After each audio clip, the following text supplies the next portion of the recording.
యేసుకు భేదం లేదా? భేదం లేదు యేసుకి. యేసు అందరినీ ప్రేమిస్తున్నాడు. స్తోత్రం.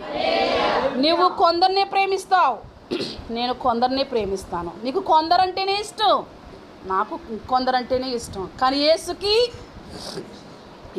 అందరి ఇష్టమే. యేసుకి ఈ లోకంలో ఎవరున్నారో జాతి మత భేదాలు లేకుండా ధనికుడు మొదలుకుని దరిద్రుడి వరకు కూడా యేసుకి ఇష్టం. ఎటువంటి దేవుణ్ణి కలిగి ఉన్నావు నువ్వు?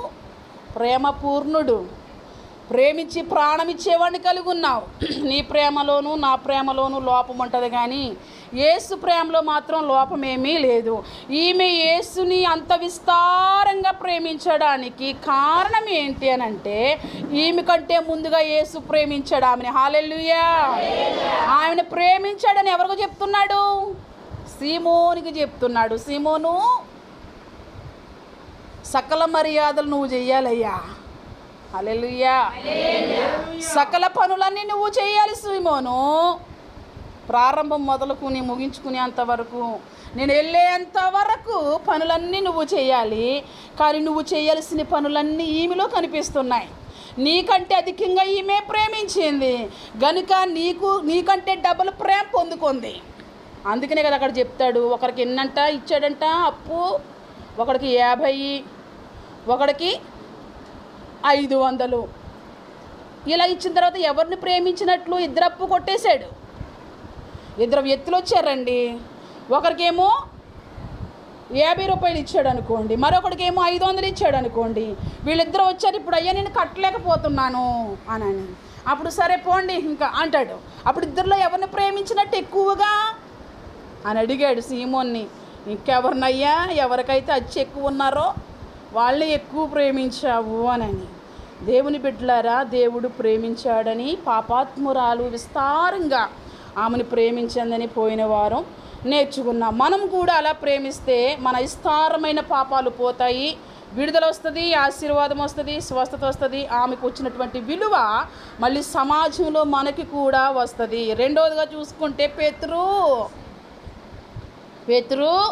నన్ను ప్రేమిస్తున్నావా? ఎక్కువగా ప్రేమిస్తున్నావా అంటే బాండు. ఎక్కువగా ప్రేమిస్తున్నావా అని మళ్ళీ కొలత పెట్టాడు అక్కడ. ఆ ప్రేమలో ఎక్కువే ఉండాలి కానీ తక్కువ ఉండకూడదని. ప్రేమిస్తున్నానయ్యా అంటే గొర్రెలను కాయి. ఎందుకు గొర్రెలు కాయాలి? దొడ్డిదారులు అంటే వెళ్ళిపోతున్నాయి. ఎక్కడ బాగుంది అనుకుని అటు వెళ్ళిపోతూ ఉన్నాయి. గొర్రెలు నా శిష్యులు ఎట్లా పడితే అట్లా పోకూడదు సీమోను. పేతురు నువ్వేం చేయాలో తెలుసా? వాటన్నిటినీ కాయాలి. నువ్వెందుకు కాయాలి? నేను వెళ్తున్నాను. నా పని ఎవరు చేయాలి? నువ్వే చేయాలి. నా పని ఇంకెవరు చేయాలి? నా శిష్యులు చేయాలి. నా పని ఇంకెవరు చేయాలి? నన్ను వెంబడిస్తున్న వారందరూ నా పని చేయాలి. ఇప్పుడు నేను ఉండట్లేదు. ఎక్కడికి వెళ్తున్నాడు ఆయన? పునరుద్ధానంలోంచి లేచి ఆరోహణమై వెళ్ళిపోతూ ఉన్నాడు ఆయన. వెళ్ళిపోతున్నప్పుడు బాధ్యత కాయి. నువ్వు అలా వెళ్ళిపోకుండా, ఇలా వెళ్ళిపోకుండా, అక్రమముగా ఏ దారి పడితే ఆ దారంట వెళ్ళిపోకుండా, ఏదో ఒక చోట ఆగిపోయి నడవకుండా ఉండిపోతే కొన్ని కుంటూ ఉంటాయి, కొన్ని నడవలేని ఉంటాయి. వాటిని నువ్వు జాగ్రత్తగా నడిపించి కాయయ్యా. కాపుదల నీకు అప్పగిస్తున్నా. కాపుదల అంటే ఏంటి? దీవారాత్రులు కాయాలి. ఈవేళ చూస్తాను రేపు చూడను అంటే కుదరదు. ఈరోజు వస్తాను రేపు రాను అంటే కుదరదు. ఈరోజు వాక్యం చెప్తాను రేపు ఎవరు నేను చెప్పను అంటే కుదరదు. దీవారాత్రులు కాయాలి. అటువంటి బాధ్యత పేతురుకి అప్పగించాడు. మళ్ళీ అడుగుతున్నాడు, పేతురు నన్ను ప్రేమిస్తున్నావా అని. ప్రేమిస్తున్నాను ప్రభువా అన్నాడు. అప్పుడు ఏమన్నాడు? నా గొర్రెలను మేపడం ఏంటి, కాయడం ఏంటి, చెదిరిపోకుండా కాపాడు. నీ వల్ల ఎవరు చెదిరిపోకూడదు బిడ్డ, నా వల్ల ఎవరు చెదిరిపోకూడదు. మరేం చేయాలి? నీవు నేను సంఘాన్ని కాపుదలనివ్వాలి. స్తోత్రం. యేసు ఏమి నేర్పించాడండి? ఆయన వెళ్ళిపోతూ యేసు ప్రభు ఏం చెప్పాడు? కాయి, నా గొర్రెలను కాయి. నా గొర్రెల విషయంలో బాధ్యత నీదే. అక్రమంగా వెళ్ళిపోతున్నా, దొడ్డిదారుల్లో వెళ్ళిపోతున్నా, ఏ సహవాసానికి పడితే ఆ సహవాసానికి వెళ్ళిపోతున్నా, అక్కడ బాగుంది, అక్కడ పచ్చగా ఉంది, అక్కడ ఎర్రగా ఉందనని ఏదేని తోటలో వద్దు అన్నదాన్ని చేస్తూ, ఏదేని తోటలో నుంచి వెళ్ళిపోయినట్లుగా సంఘంలోంచి ఎవరైనా వెళ్ళిపోతారేమో చూసుకో. సీమోను పేతురు అని బోధించి ఇంకో కొన్ని ఆత్మలను సంపాదించాలి. ఏంటి? బలమైన ఆహారం తిన్న తర్వాత కాదండి బాబు, ఈ లోకం బేవ్. మరి సంఘంలో బలమైన ఆహారం తిన్న తర్వాత, జీవాహారాన్ని తిన్న తర్వాత బేవా కాదు. మరేం చేయాలి? అనేకులను మనం కూడా ఏం చేయాలి? సంపాదించాలి. నా గొర్రెలు ఏం చేయాలి? కాపరి కాదు కదా గొర్రె పిల్లల్ని పెట్టడం, గొర్రెలే కదా పిల్లల్ని పెడతాయి. కాపరి పెడతాడా? కాపరి మంచి ఆహారాన్ని ఇస్తాడు. ఎక్కడ బాగుందో, ఎక్కడ పచ్చగా ఉందో, ఏ ఆహారం పెడితే బ్రతుకుతాయో, ఏ ఆహారం పెడితే జబ్బు ఉండదో, ఏ ఆహారం పెడితే తేలిగ్గా జీర్ణం అవుతుందో, ఏ ఆహారం పెడితే ఇవి ముందు ప్రభు కొరకు సిద్ధమవుతుందో, బలమైన ఆహారాన్ని పెట్టాలి అని అంటూ వచ్చాడు. మూడవదిగా మళ్ళీ అడుగుతున్నాడు, నన్ను ప్రేమిస్తున్నావా? ప్రేమిస్తున్నాను ప్రభు అని వ్యసన పడ్డాడు, బాధపడ్డాడు. అయితే నీ డెత్ ఇలా ఉంటుంది. ఈ రోజుకి పేతురు గారు ఎలా అయితే ప్రభు కొరకు తలకిందులుగా సిలువ వేయబడ్డాడు, ఆయన శిష్యులు అందరూ బత్తులోమాయి అనుకుంటానండి, బత్తులోమాయిని స్కిన్ అంతా ఒలిసి చంపారు ఆయన్ని. కొందరిని రకరకాలుగా రాళ్లతో కొట్టి చంపబడ్డారు. ఎవరు? యేసు శిష్యులండి. యేసు శిష్యులకి ఆనాడు ఆ పరిస్థితి ఎంతగా ఉందో చూడండి. అటువంటి పరిస్థితుల్లో, భయంకరమైన పరిస్థితుల్లో వాళ్ళు యేసు కొరకే బ్రతికారు, యేసు కొరకే జీవించారు. ఆయన గొర్రెలను కాచారు, ఎటు చెదిరిపోకుండా కాపాడ్డారు. ప్రాణం పెట్టవలసి వస్తే తగ్గక, స్తోత్రం, ప్రాణం పెడుతూ వచ్చారు. హల్లెలూయా. మరి మనం ఏం చేయాలి? మనం ఎట్లా ప్రేమించాలి? ఇది రోజు మనం ఎలా ప్రేమించాలి, మన ప్రేమ ఎలా ఉండాలి అని చెప్పి, మన ప్రేమ ఏమైనా డంబీగా ఉంటే మనకు పట్టే గతి చెప్పి ముగిస్తాను. ఏంటి? పాపాత్మురాలైన స్త్రీ గురించి చెప్పుకోవడం ద్వారా మనకి క్షమాపణ రాదు. పేతురు యేసుని ప్రేమించడం ద్వారా మనకి మార్కులు ఏమీ రావు. వాళ్ళు ఆమెను చూసి, ఇతగాడిని చూసి మనం ఎలా ఉండాలి, మనం ఎట్లా ప్రేమించాలి? ఆమె చాలా విలువగా ఆయన్ని ప్రేమించింది, ఘనపరిచింది. యేసుని చాలా ప్రేమించి యేసు కోసమే హతసాక్షి అయ్యాడు, యేసు కోసమే బ్రతికాడు, యేసు కోసమే జీవించాడు అని విన్నాం. మనము ఎట్లా వినాలి అనేది ఈరోజు మీతో తెలియపరచాలని మీ ముందుకు వచ్చాను. మనం ఎలా ఉండాలి అంటే, 1 యోహాను పత్రిక 3వ అధ్యాయము 18వ వచనం.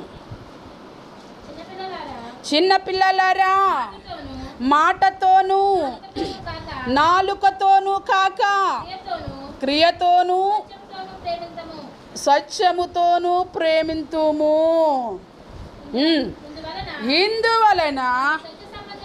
ఇందువలన మనము సత్య సంబంధులమని. స్తోత్రం. ఎలా ప్రేమించాలి మనం? బిడ్డలారా, ఎలా ప్రేమించాలి? లాషమ్మ, ఎలా ప్రేమించాలి? దీపం, దేవుని ఎలా ప్రేమించాలి? దేవుడు అంటే నాకు చాలా ప్రేమమా? దేవుడు అంటే నాకు అమితమైన ప్రేమ. నువ్వేం చేస్తున్నావు? దుష్టుని చేతిలోకి వెళ్ళిపోయి పక్షి శ్రేష్టమైన మాటలు మాట్లాడినట్లుగా ఆడొస్తాడు జాగ్రత్త, ఈడొస్తాడు జాగ్రత్త అని ఈరోజు భక్తిహీనులుగా ఉంటూ భక్తి కోసం చాలా శ్రేష్టమైన మాటలు మాట్లాడుతూ ఉన్నాం. వాక్యం అంటుంది కదా, నీ మాటలు ఎట్లా ఉండాలో తెలుసా? పెదవులతో కాదు పలికేయడం, నోరుంది కదా అని చెప్పేసి కాదు వాగేయడం. మరి ఎలా ఉండాలి? క్రియలు ఉండాలి. ఎలా ఉండాలి? ఈ యొక్క పాపాత్మురాలుకి క్రియలు కనిపిస్తున్నాయి. ఏ క్రియలు? సమాజములో ప్రార్థన కూటం జరుగుతుండగా, ప్రజలందరూ చూస్తుండగా అమితంగా ప్రేమిస్తుంది. లిక్కుమంటూ వచ్చి ఒక ముద్దు పెట్టుకోలేదు, చేతులు ఖాళీ లేకుండా వచ్చింది. ఎలా వచ్చింది? ఎవరి దగ్గరికి? సీమోనింటికా? హలో, అమ్మింటికి వెళ్ళడం తెలుసు నీకు, లగేజీ నిండా పెట్టుకొని కదా. ఇంకా ఎవరైనా మనకుంటే వాళ్ళ దగ్గరికి హ్యాండ్ బ్యాగుల్లో పెట్టుకుని వాళ్ళకి ఇవ్వాల్సినవి పట్టుకుని వెళ్ళడం తెలుసు. ఈ పాపాత్మురాలు ఎవరింటికి వచ్చింది? ఎవరికి పట్టుకొచ్చింది? ఎలా వచ్చింది? ఊపుకుంటా వచ్చిందా? ఊపుకుంటా వస్తే సీమోన్ పోస్ట్ ఎందుకు కొడుతుంది? సీమోన్లాగే అన్నట్టున్నావు కదా. మరి ఎలా వచ్చింది? ఈ చేతిలో అత్తరు తీసుకుంది, ఆమె హృదయాన్ని పగలగొట్టేసుకుంది. ఇక నీళ్లు తెచ్చుకోవడం ఎందుకు, బకెట్ చొంబు ఎందుకో, ఇవి ఉన్నాయిగా అన్నానికి నీ హృదయాన్ని పగలగొట్టేసుకుని బోర్ని విలిపించింది. క్రియలతో ఆమె యేసు దగ్గరికి వచ్చింది. అందుకే కదా ఈరోజు మనందరం ఆమె గురించి చెప్పుకుంటున్నాం. ఆమె దగ్గర ఏం కనిపిస్తున్నాయి? మాటలు ఉన్నాయా? క్రియలు ఉన్నాయా? క్రియలు ఉన్నాయి. నువ్వు యేసుని ప్రేమిస్తున్నావు అంటున్నావు, యేసు కొరకు మాట్లాడుతున్నావు, మంచిదే. బిడ్డ నీ దగ్గర క్రియలు లేవు. చిన్నపిల్లలారా, నాలుకతోనూ మాటతోనూ నాలుకతోనూ కాక క్రియలతోనూ సత్యముతోనూ ప్రేమించాలి దేవుణ్ణి. స్తోత్రం. సీమోన్ పేతురు దగ్గర ఏమున్నాయి? యేసు అడిగాడు కదా. సీమోన్ దగ్గర ఏం కనిపిస్తున్నాయి? క్రియలు కనిపిస్తున్నాయి. ఏం క్రియ? బ్రతికినంత వరకు యేసు కోసమే బ్రతికాడు. అక్కడక్కడ పొరపాట్లు చేస్తే తప్పించబడి విడిచిపెట్టి, అమ్మో నేను అట్లా బ్రతకను, మళ్ళీ నీ వైపుకే వస్తాను. బయటికి వెళ్ళినప్పుడు సీమోను పేతురుని గుర్తించి చిన్నది అడిగితే, నువ్వు వేస్తూ ఉండేవాడుగా, నీకు ఇష్టం వచ్చాడు బయట తిరుగుతున్నావేంటి నువ్వు అంటే, వేసేవాడు నాకు తెలియదు, అందుకే నేను ఇక్కడ తిరుగుతున్నాను. స్తోత్రం. నువ్వు ఫలానా సంఘానికి చెందినవాడుగా, మీరు ఇట్లా ఉండరు కదా అని అడుగుతున్నారంటే ఏంటి? అక్కడ నీ రూపం ఎలా కనిపిస్తుంది? నీకు క్రమశిక్షణ, నీకు భయభక్తులు, నువ్వు భక్తి ఎక్కువ కలిగిన వారుగా కనిపిస్తున్నారు కదండి. మీరు ఎట్లా పడితే అట్లా ఉండరు అని ఎందుకంటున్నారు? కాస్తో కోస్తో భక్తి చేస్తున్నందుకు కదా. ఈ సీమోను పేతురు దగ్గర కూడా మాటలు కాదు, చేతలు. స్తోత్రం. ఏంటో చేతలు చేయవలసి వచ్చినప్పుడు, బ్రతకవలసి వచ్చినప్పుడు, రుజువు చేయవలసి వచ్చినప్పుడు, రూఢి చేయవలసి వచ్చినప్పుడు ఈయనే దేవుడు. స్తోత్రం. అందుకు నేను యేసులా కాదు కానీ తల కిందులుగా సిలువ వేయబడుతున్నాను. ఏం కనిపించాయి ఈరోజు? మనకేం కనిపించాలి? నేనండి మందిరంలో అట్లా, నేనండి సేవకులతో ఇట్లా అని చెప్పుకోవడం కాదు బిడ్డ నువ్వు. మరి నీ దగ్గర ఏం కనిపించాలి? మాటలు కాదు, ఎవరో వింటారని, ఎవరికో వినిపించాలని ఈ సొల్లు మాటలు బొల్లు మాటలు మనం పలకూడదు. మరి ఎవరు వింటారు మన మాటలు? దేవుడు వింటాడు కదండి. నువ్వేమనుకుంటున్నావు? ఈమెని నన్ను పొగుడుద్దేమో అని అనుకుంటూ ఉంటాం. ఎవరో వినడం వల్ల వాళ్ళు భక్తి చేస్తున్నామంటే మార్కులు రావు. వాళ్ళు నువ్వు భక్తిహీనులు అన్నా మార్కులు రావు కదా. భక్తికి మనకి త్రాసు మీదకి వెళ్ళవలసిన టైం వస్తుంది. అప్పుడు ఆయన ఖచ్చితంగా ఇస్తాడు మనకి బహుమానం. స్తోత్రం. మనము మాటలతో కాదు, పెదవులతో కాదు, బుట్టుట్టు కబుర్లు కాదు యేసుని ప్రేమించడం అంటే. క్రియలతో ప్రేమించాలి యేసుని. అందుకనే వాక్యం అంటుంది, క్రియలు లేని విశ్వాసం మృతం. ఇక్కడ మన వాక్యానుసారంగా మనం జీవించకపోతే మన విశ్వాసము కూడా మృతమే, మన విశ్వాసం కూడా వ్యర్థమే. ఇక్కడ అంటున్నారు కదా, ఇంకా ఏమంటుందో చూడండి. ఇలా చెప్తే క్రియలతోనూ పనులతోనూ ప్రేమించుకోవాలని చెప్తే చాలామంది ఏం చేస్తారు? ఈరోజు వాక్యం విన్నాం కదా, మనం ఒక సహవాసంగా ఉండాలి. ముందు నువ్వు యేసును ప్రేమించాలి, తర్వాత అందరినీ ప్రేమించాలి. యేసును నువ్వు ప్రేమించకుండా ఎంతమందిని ప్రేమించినా ప్రేమ వ్యర్థం. మళ్ళీ అది కూడా నోట్ చేసుకోవాలి మనం. చాలామంది అంటారు సహోదరుని ప్రేమించమని బైబిల్ చెప్తుంది. ఇంకా పైనుంచి మనం చూసుకుంటే సహోదరులారా 13వ వచనము, లోకము మిమ్మల్ని ద్వేషించిన ఎడల ఆశ్చర్యపడకండి. ఎవరు? లోకస్తులు. ఎవరిని? భక్తుల్ని. అంటే ఆశ్చర్యం ఏమీ లేదు. నా యేసునిచ్చి అన్నారు. నా యేసు అనేకమైన అద్భుతాలు చేస్తే యేసుని చంపాలనుకునేటోళ్ళు విన్నారుగా ఎన్నో మార్లు. యేసుని పంపించేయాలనుకునేవాళ్ళు. ఆయన ఎవరికి ఏ హాని చేయలేదు, మేలే తప్ప ఆయన ఎవరికి కీడు చేయలేదు. అందరి కోసం ఆలోచించాడు, అందరి కష్టాల్లో ఆయన ఉన్నాడు. దెయ్యాల్ని వెళ్ళగొట్టాడు, రోగులను బాగు చేశాడు, అనేకమైన స్వస్థత కార్యాలు చేశాడు. అయినప్పటికీ యేసుని ఇష్టానుసారంగా దూషిస్తూ వచ్చారు. మనల్ని కూడా దూషిస్తారు కదండి. వాక్యం అంటుంది, ఎవరో నిన్ను ప్రేమించట్లేదని చెప్పి అమ్మో ఎందుకు యేసుతో ఉంటే నన్ను ఎవరో ప్రేమించరని లోకంలోకి వెళ్ళిపోకు. ఏంటి? ఇంట్లో వాళ్ళు ప్రేమించట్లేదు, ఈదిలో వాళ్ళు ప్రేమించట్లేదు, ఈయన ఎక్కడున్నాడో నాకు ఇంకా తెలియదు, ఆయన వచ్చిన తర్వాత సంగతి, నేను పోయిన తర్వాత సంగతి అని అనుకుని నువ్వు కాంప్రమైజ్ అయిపోయి నువ్వు లోకంలోకి వెళ్ళిపోక బిడ్డా. ఎవరు నిన్ను ద్వేషించినా, ఎవరు నిన్ను ప్రేమించకపోయినా నువ్వేమి ఆశ్చర్యపోకు అని అంటున్నాడు. ఎందుకు అనంటే చూడండి,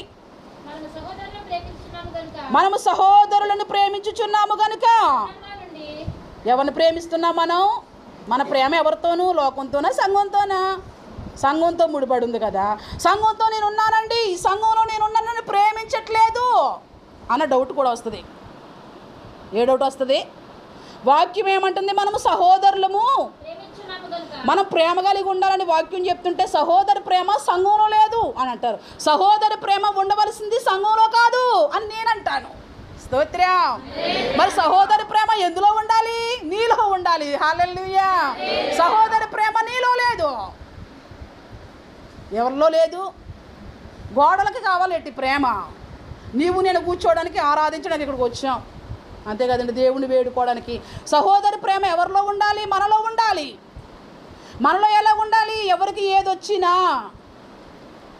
వాళ్ళ కోసం ప్రార్థన చేయడమో, నీకు కలిగితే తోచింది ఇవ్వడమో, నీ వంతు సహాయం చేయడమో, వాళ్ళని పరామర్శించడమో ఏదో ఒకటి చేయాలి.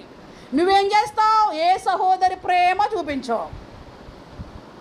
మరి ఏమనుకుంటాం? మిగతా వాళ్ళందరూ ప్రేమించాలి అని అనుకుంటాం కదా. ఎట్లా? నువ్వు చూపించిన కొలతతోనే కదా వస్తుంది. అట్టెట్టిన వారికెట్ట కొంచెం మొక్క ఎక్కువ పెట్టాలంట. అట్టే పెట్టవచ్చు కదా, సొనిగిద్ది. అట్టే పెట్టవచ్చు కదా, గొనిగిద్ది. నాకేం పెట్టావు, నాది నాకే ఇచ్చావు అంటది. అందుకని ఏం చేస్తున్నావు? నువ్వు కొసరేస్తున్నావు, కొసరేసి ప్రేమిస్తున్నావు. మరి అలాగే సహోదరుని ప్రేమించమంటే మనకి మనంగా ప్రేమించేసుకుని, లేకపోతే లోకంలో ఉన్న వాళ్ళతో కలిసిపోయి మనం జీవిస్తే మనకి ఏంటి ఆశీర్వాదం అనేది రాదు. క్రియలు ఉన్నాయని చెప్పుకోవడం కాదు. ముందు యేసుని ప్రేమించాలి. యేసుని కలిగి ఉంటే ఎట్లాంటి వాళ్ళనైనా ప్రేమిస్తాం. ఎవరిని ప్రేమిస్తే? యేసుని ప్రేమిస్తే మనల్ని చీకొట్టే వాళ్ళని సహితం ప్రేమిస్తాం. ఎందుకని? మనలో ఆల్రెడీ ఏ ప్రేమ ఉంది?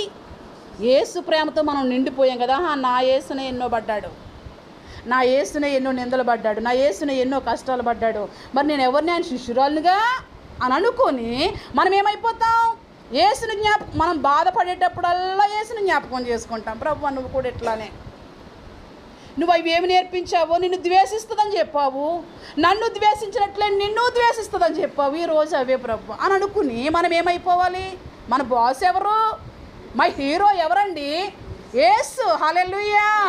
నువ్వు ఆయన చూస్తే ఆయనలో సమస్తము ఉన్నాయి. నువ్వు ఆయన చోట్ల ఆయనలో కష్టం ఉంది, ఆయనలో నష్టం ఉంది, ఆయనలో సంతోషం ఉంది, ఆయనలో దీవెన ఉంది, ఆయనలో ఐశ్వర్యం ఉంది, ఆయనలో ఆనందం ఉంది. నాకండి కష్టం నష్టం తీసేసి ఆయనలో ఆనందం ఉంది, ఆయనలో ఐశ్వర్యం ఉంది, ఆయనలో బాగుంది అట్లా చెప్పండి. ఎందుకంటే నాకు ఇంకా చాలా కష్టాల్లో ఉన్నాను నేను అనుకుంటున్నారా? కష్టాలు మేలుకే కానీ కష్టాలు గొప్పులు తగలాలి కదండి. గొప్పు తగిలితే మళ్ళీ అమ్మో జాగ్రత్తగా నడుస్తాం, తిన్నని మార్గం గుండా నడుస్తాం. ఏ గొప్పు తగలకపోతే నడవగలమా? నడవలే. మన స్త్రీల కూటంలో అనుకుంటా నేను చెప్పాను, దెబ్బలు రావాలి. హల్లెలూయా.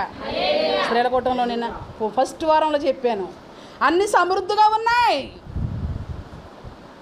ఎంత సమృద్ధో ఈ టీంలో ఉన్న వాళ్ళకి 5 ఏళ్ళు లోపలికి వెళ్ళిపోతున్నాయి. కానీ నేను అప్పుడప్పుడు అంటాను, ప్రభు వీళ్ళకి ఒకసారి చూపించు అని. హల్లెలూయా. ఎందుకని? గొప్ప తగలగానే అప్పుడు తండ్రి ఏంటి ప్రభు అంటాడు, నువ్వెన్నాళ్ళ ఇంటి తండ్రి అని పిలిచి అన్నప్పుడు ఆయన అంటాడు, ఏంటి నువ్వు ఏంటి ప్రభు, ఇదేంటి నీ బిడ్డను కదా, నేను ఎప్పుడు బిడ్డమంటున్నావు, నువ్వు తగిలిన తర్వాత బిడ్డనంటున్నావు, తగలక ముందు. చాలామంది తెలుగుగా మాట్లాడతారండి. పరిచర్య బాగున్నప్పుడు పరిచర్య బాగుంది అని అనరు. పరిచర్య విస్తరిస్తున్నప్పుడు పరిచర్య చాలా బాగుంది మన సంఘం అని అనరు. ఏదైనా ఎవరిదైనా చిన్న డామేజ్ చూపించి నచ్చట్లా, చీకేక్, నువ్వెవరు? నువ్వు పసిబిడ్డవా? నువ్వు బాగున్నప్పుడు బాగుందని చెప్పలేనప్పుడు, నచ్చలేనప్పుడు నువ్వు తీర్పు ఎట్లా తీరుస్తున్నావు? అర్థమవుతుందే?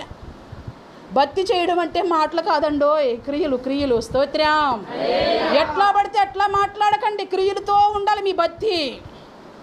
క్రియలతో ప్రేమించాలి యేసుని. చిన్నపిల్లలారా, మాటతోనూ నాలుగుతోనూ కాదు కానీ క్రియతోనూ సత్యముతోనూ ప్రేమింతుము, ఇందువలన మనము సత్య సంబంధులము. స్తోత్రం. నువ్వు క్రియలతో ప్రేమిస్తుంటే నీకేం పేరు పెట్టాడైనా? వాక్యానుసారమైన వ్యక్తివి, సత్య సంబంధమైన వ్యక్తివి. నువ్వు ఈ దగ్గర క్రియలు లేదనుకుంటే నువ్వు లోకంలో ఉన్న ప్రేమ. డాంబికులు ఆయన ఎదుట నిలవలేరు. డాంబికుల దగ్గర డంబాలు చెప్పుకుంటారు కానీ ఏమో ఉండవు వాళ్ళ దగ్గర. నువ్వు డంబం చెప్పుకున్నట్టు ఉండాలి. సత్యం వాక్యం ఏం చెప్తుంది? వాక్యం క్రియలతో ప్రేమించమంటుంది.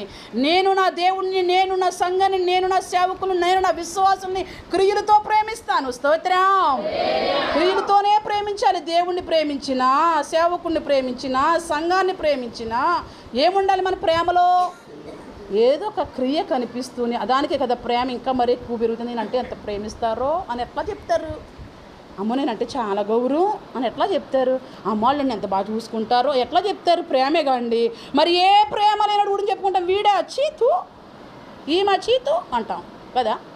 అందుకని మన దగ్గర ఏం కనిపించాలి? క్రియలు కనిపించాలి. 22వ వచనం చూడండి. మరియు మనం ఆయన ఆజ్ఞలు గైకొనుటూ ఆయన దృష్టికి ఇష్టమైనవి చేయుచున్నాము గనుక మనం ఏమి అడిగినను అది ఆయన వలన దొరుకును. ఆయన ఆజ్ఞ ఏదనగా ఆయన కుమారుడైన యేసుక్రీస్తు నామమును నమ్ముకుని ఆయన మనకు ఆజ్ఞ ఇచ్చిన ప్రకారముగా ఇదే అధ్యాయములో ఒకరినొకరు ప్రేమించుకోవాలని కూడా ఉంది. సహోదర ప్రేమ ఉండాలని చెప్తుంది. ఒకరినొకరు ఎలా ప్రేమించుకోవాలి? ఆ ప్రేమలో ఎవరు ఉండాలి? యేసు ఉండాలి. యేసుని బట్టే ప్రేమించాలి. నువ్వు యేసుని పక్కన పెట్టి వేరే సహవాసంగా నువ్వేమైనా ప్రేమించావని ప్రేమ ఎన్నలో నిలవదు. యేసు ఒకరినొకరు సహవాసం కలిగి ఉండాలంటున్నారు కాబట్టి మార్తమ్మ మరియమ్మ మనిద్దరం స్నేహితులు, దయామణి రూతు మనిద్దరం స్నేహితులు, సత్యవతి రిబకమ్మ స్నేహితులు, మనిద్దరం ఒకరినొకరు ప్రేమించుకొని బైబిల్ చెప్పిందిగా. ఈరోజు అమ్మగా చెప్పారుగా అని చెప్పి బ్యాచ్లుగా పెట్టుకొని ప్రేమించడం కాదు బిడ్డ. అది కాదు. నీకు నచ్చినా నచ్చకపోయినా వాళ్ళకి ప్రేమనే చూపించు. హల్లెలూయా. యేసు చెప్పే ప్రేమ అది. నీ ఇంటివాడైనా నీ ఇంటివాడు కానవాడైనా తీర్పు తీర్చవలసి వస్తే న్యాయంగా తీర్పు తీర్చు. యేసు చెప్తున్నది అది. మనిద్దరం ఫ్రెండ్సే, ఒకరినొకరిని ప్రేమించి మనిద్దరం పక్కనే కూర్చొని కదా. ఎప్పుడు ఏ పని చేసినా మనిద్దరం కలిసి చేస్తాం కదా. నువ్వు ఉప్పు అయితే నేను కారం వేస్తాను. వంటలో ఉన్నప్పుడు మనిద్దరం కలిసి చేస్తాం కదా. అరుణమ్మ దేవమ్మ నేను కారం వేస్తుంటే నువ్వు ఉప్పు వేస్తా. మనిద్దరం ఫ్రెండ్స్. ఇది కాదు, ఈ ప్రేమ కాదు దేవుడు చెప్పే ప్రేమ. ఎవరు నీకు నచ్చినా నచ్చకపోయినా నేను యేసుని బట్టి నువ్వెందుకు వాళ్ళని చూస్తున్నావు? యేసు దగ్గర కూర్చుంటే చాలామంది సొనుగారు కదా. ఎవరు కూర్చుంటే? పాపాత్మురాలైన స్త్రీ యేసు దగ్గర కూర్చుంటే ఈయనెవరు, ఆమెంటి, నీ పనులేంటి, అసలు బేసిక్ జ్ఞానం లేదా? ఏమేత్తని? ఉప్పు వేస్తా, వడ్డింతున్న వాళ్ళకి సాంబార్ వేస్తా, ఓ బూరె ఎత్తా, ఓ గారె ఎత్తా. ఎవరి మీద? యేసు మీద సొనుగుతుంటేనే యేసు చూశాడే, స్కామ్ చేశాడే. మరి మన విషయంలో సొనుగుతుంటే యేసు చూడ్డా? నువ్వు ఏది చేసినా వాక్యానుసారంగానే ఉండాలి. నీ ప్రేమలో కపటం ఉండకూడదు. నీ ప్రేమలో మోసం అనేది ఉండడానికి వీర్లేదు. ఇక్కడ మనం ఎందుకు ఇంత సహవాసంగా ఉండాలి? ఎవరు మనల్ని చూసినా, ఎవరు మనల్ని చూడకపోయినా. ఇక్కడ మొదటి వచనంలో కూడా చూడండి.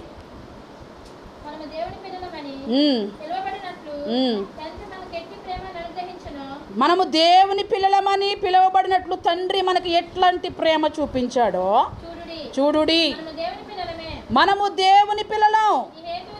ఈ హేతువు చేత మనల్ని ఎవరెరగరట? లోకానికి తెలీదు నువ్వెవరవో, నువ్వు ఎంత స్వచ్ఛంగా ఉన్నావో, నువ్వు అందరినీ ప్రేమిస్తున్నావు అనే సంగతి తెలీదు. నేను కూర్చుని నా విరోధస్తుల కోసం కూడా నేను ప్రార్థన చేస్తాను, నా శత్రువుల కోసం కూడా నేను ప్రార్థన చేస్తాను. ఏమ్మా మనకి శత్రువులుగా అంటే మనం పరలోకం వెళ్ళాలిగా అంటాను నేను. వీళ్ళు అంటారు ఏదో ఒక పుల్ స్టాప్ పెట్టండి అంటారు వీళ్ళు చూసుకొని మార్లు. కొంతమంది బాధపడుతున్నప్పుడు ఒకసారి వాళ్ళు అంతు చూడండి. అంతు చూడడం నివసం పట్టదు. ఒకసారి చూడొచ్చు కదండి పాస్టర్ గారు వాళ్ళని అంటే, అమ్మ మనం పరలోకం వెళ్ళాలి, మళ్ళీ అది అడ్డు వచ్చేస్తుంది మనకి. స్తోత్రం. ఎందుకని? ఎవరో మనల్ని ద్వేషిస్తున్నారని. వాళ్ళకి మనం కీడు చేయడం. మన పోయిన వారం మనం చెప్పుకున్నాం, కీడు చేయుటమాని మేలు చేయాలి. ఎవరో దేవుని ప్రజలు. మనం ఇట్లాంటి అన్నట్లునేమో విరోధంగా ఉంటాం. మాటలతో నాకు అందరూ సమానులే, నేను దేవుని కోసం అది చేస్తాను, మందిరం కోసం ఇది చేస్తాను, సేవకుల కోసం ఇలా చూస్తాను. సేవకుల్ని ఎంత బాగా చూస్తామో, సేవకుడికి ఏ కష్టం వచ్చినా మేము ఎంటర్ అయిపోతాం బుడింగమని. ఆ సేవకుడు తింటున్నాడంటే అది మాదే, సేవకుడు కూర్చుంటాడంటే కుర్చీ మాదే, సేవకురాలు ధరించిందంటే సారీ నాదే. సేవకులు వెళ్తున్నారంటే వాహనం నాదే, సేవకుడు తాగుతున్నాడంటే కొబ్బరి నీళ్ళు నావే, సేవకుడు తీస్తున్నారంటే ఇంకా ఫోన్ కూడా నాది. నిజమా? మరి ఏముండాలి? ఎవరు వింటున్నారని ఎవరు విని మార్కులు వేస్తారు నీకు? ఆడు మార్కులు ఏ పాటి అండి? విజయ నాకు ఏదో మార్కులు వేస్తుందని విజయం మార్కులు ఏ పాటి కదండి. సత్యవతి ఏదో మార్కులు చీ అంటాను నేను, నువ్వు మార్కులు వేయడం ఏంటి అంటాను నేను కదా. ఎవరో మార్కులు వేస్తారని కాదు, దేవుడు నీ నిర్దోషత్వాన్ని చూడాలి. దేవుడే నిన్ను అలా అంచులంచులా తీసుకెళ్ళిపోవాలి. అలా తీసుకువెళ్ళాలి అంటే నీలో ఏముండాలి? ముందు స్వార్థం ఉండకూడదు, అసూయ ఉండకూడదు, ద్వేషం ఉండకూడదు, మచ్చరం చీ అనే మచ్చరం కూడా నీలో ఉండడానికి వీరు లేదు. శుక్రవారం మనం నేర్చుకున్నాం, లోకంలో ఉన్న వాళ్ళకి భేదం కానీ సంఘంలో ఉన్న ఏ ఒక్కరికి కూడా భేదం అనేది ఉండకూడదు. లోకంలో ఉన్నవాడు మనవాడు మావాడు, సంఘంలో ఉన్నవాడికి ఆ సంగీతం అనేది లేదు. ఎందుకని?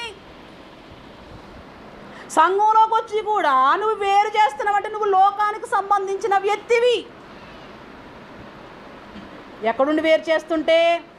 సంఘంలోకి ఉండి వచ్చి కూడా కలిసి ఉండడం లేకుండా నేను వేరుగా ఉంటానంటే రేపు ఒకడు వస్తున్నాడు పెండ్లి కుమారుడుగా, మనుష్య కుమారుడుగా. ఎందుకు వస్తున్నాడు? వేరు చేయడానికి. నువ్వు అప్పటి వరకు వెయిట్ చేయి. ఎప్పటి వరకు? అప్పటి వరకు వెయిట్ చేయి. నువ్వు ఇక్కడ ఎలా అయితే వేరు చేసావో ఆయన కూడా నిన్ను వేరు చేసే రోజు రాబోతుంది. సంఘంలో ఉన్నట్లుగా మనం లోకంలో ఉన్నట్లుగా సంఘంలో ఉండడానికి వీరు లేదు. లోకస్తుల ప్రేమ వేరు, సంఘంలో ఉన్న వాళ్ళ ప్రేమ వేరు. లోకస్తులో ఉన్న ప్రేమ స్వార్థం, అసూయ, ఏదో ఆశించి. దేవునిలో ఉన్న ప్రేమ కరిగిపోతుంది. స్తోత్రం. దేవుని ప్రేమ నీ కొరకు కరిగిపోతుంది. దేవుని ప్రేమ నీ కొరకు ఏమైపోతుంది? ఆహారిపోతా ఉంటుంది నీ కోసం వెలుగునిస్తూ. దేవుని ప్రేమ, దేవుని సేవకుడి ప్రేమ కూడా నీ కొరకు ఏమైపోతుంది? కరిగిపోతూ ఉంటుంది. ఎవరి ప్రేమ? మరి లోకస్తుల ప్రేమ నీ కోసం కరిగిపోతారా? నీ కోసం అయ్యో పాపం అంటారా? అనరు కదండి. మన హత్తుకోరు కదండి. దేవుని ప్రేమకు మన ప్రేమకు ఏముండాలి? దగ్గర పోలిక ఉండాలి. నీ మాట నా మాట వాక్యానికి దగ్గరగా ఉండాలి, వాక్యానుసారంగా ఉండాలి. మన పనులో వాక్యానికి వేరుగా ఉన్న వట్టి మాటలు మనం చెప్పకూడదు. వట్టి మాటలు ఏమైనా చెప్తే మనం ఏం చేయాలి? ఆపాలి. వట్టి మాటలు ఏం చేయాలి? ఆపాలి. వట్టి మాటలు ఆపి గట్టి వాటి కోసం మనం ప్రయాసపడాలి. శ్రేష్ఠుల కోసం, క్రియల కోసం, పనుల కోసం త్వరగా మనం ఏ పనులు చేయాలో, ఎట్లాంటి పరిచర్యలో ఏ పని చేయాలో, పరిచర్యలో కొదువేముందో, సంఘంలో కొదువేముందో, నా వంతుగా నేనేం చేయాలి అనేది మనం చూసుకుంటూ పరుగులెట్టాలి. ప్రేమ ఎలా ఉండాలి అంటే దేవుని ప్రేమించకుండా నువ్వు ఎంతమందిని ప్రేమించినా వ్యర్థం. దేవుణ్ణి ప్రేమించిన తర్వాత నువ్వు ఎవరినైనా ప్రేమించగలవు. దేవుణ్ణి పక్కన పెట్టి మనం ఎవరిని కూడా ప్రేమించడానికి వీరలేదు. నీ ప్రేమలో నా ప్రేమలో ఖచ్చితంగా దేవుడు అనేవాడు కనిపిస్తూ ఉండాలి. అప్పుడు మనకు దేవుని బిడ్డలమని మనకు ఒక పేరు ఉంది. మన ప్రేమలో కపటం ఉండకూడదు. ఎవరి ప్రేమలో? మన ప్రేమలో. చూడండి, ప్రేమ చేతులతో ఉండాలి. మనం ఏమి మాట్లాడినా మాట్లాడాలి, చెయ్యకుండా కాదు. ఎలాగా? చేసి మాట్లాడాలి, చేయకుండా మనం మాట్లాడకూడదు. చేసి లా ఉంటేనే మాట ఇవ్వాలి. పోయిన వారం స్త్రీల కూటంలో కూడా మనం నేర్చుకున్నాం. ఎలాగే? చేసిలాగా ఉంటేనే మనము మాట ఇవ్వాలి, చేసిలా లేకుండా మాట ఇవ్వకూడదు.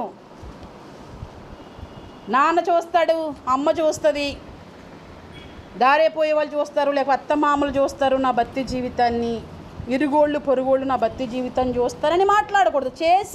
ఏది చేసినా మనం చేసి మాట్లాడాలి. మన ప్రేమలో మాటతోనూ క్రియలతోనూ ఉండకూడదు. మరొక మాట, మన ప్రేమలో ఏముండకూడదంటే కపటం ఉండకూడదు. రోమపత్రిక 12:9 మీ ప్రేమ నిష్కపటమైనదై ఉండవలెను. ఎలా ఉండాలంటే నీ ప్రేమ కపటము లేనిదై ఉండాలి. నీ ప్రేమలో ఏ కపటము ఉండకూడదు. నీ ప్రేమలో ఏ స్వార్థంతో కూడా కొందరు ప్రేమిస్తారండి. స్వార్థంతో ఎట్లా ప్రేమిస్తారంటే లోపలంతానేమో స్వార్థం, మాటల్లోనంతా ప్రేమ. ఎలా? లోపల హృదయంలో అంతా స్వార్థం పేకల దాకా, మాటలతో చూస్తే అమ్మో అమ్మ ఇదిగో మరి మొన్నే అండి ఇలా అండి అలా. ఇదేంటిది? కపటం, కపట ప్రేమ. ఏ ప్రేమ? నీ ప్రేమ వట్టి మాటలతో ఉండకూడదు. దేవుణ్ణి ప్రేమించేటప్పుడు నీ ప్రేమ దేవుణ్ణి ప్రేమించకుండా నేను దేవుణ్ణి ప్రేమిస్తున్నానని కపటంతో మాత్రం ఉండడానికి వీర్లేదు. నీ ప్రేమ నిష్కపటమైనదై ఉండవలెను. ఏం అసహించుకోవాలి? పోయిన వారం చెప్పాను నేను స్త్రీల కూటంలో, కన్ను అభ్యంతరపరిచిందా తీసి పడే మర్యాదగా. ఏ అది నిన్ను చంపేద్దిగా. ఈ లోకంలోనూ చంపేద్ది, ఆ లోకంలో కూడా చంపేద్ది. కాలు అభ్యంతర పట్టిందా కాలును కూడా తీసి అవిటివాడిగా పరలోకం రా. ఎందుకు తీసావంటే ఈ కాలు యేసు కోసం జీవించేటట్లుగా నన్ను ఉంచట్లేదండి చెప్పు. అప్పుడు తీసి ఈ కన్ను ఎందుకు తీసేసేవరా? ఈ కన్ను యేసు కోసం బ్రతకడానికి అంగీకరించట్లేదు. ఈ కన్ను అట్లా చెప్పాలి. క్రియలు అంటే బైబిల్ వాడి చేతిలోనే ఉంది. ఏం ఉండకూడదంటే మనకి చెడ్డదాన్ని ఏం చేయాలంటే అసహించుకోవాలంటే, చెడు అనగానే మనకి కంపు రావాలి. చెడ్డదాన్ని ఎందుకు అసహించుకోవాలి? నువ్వు కీళ్ళు పడకుండా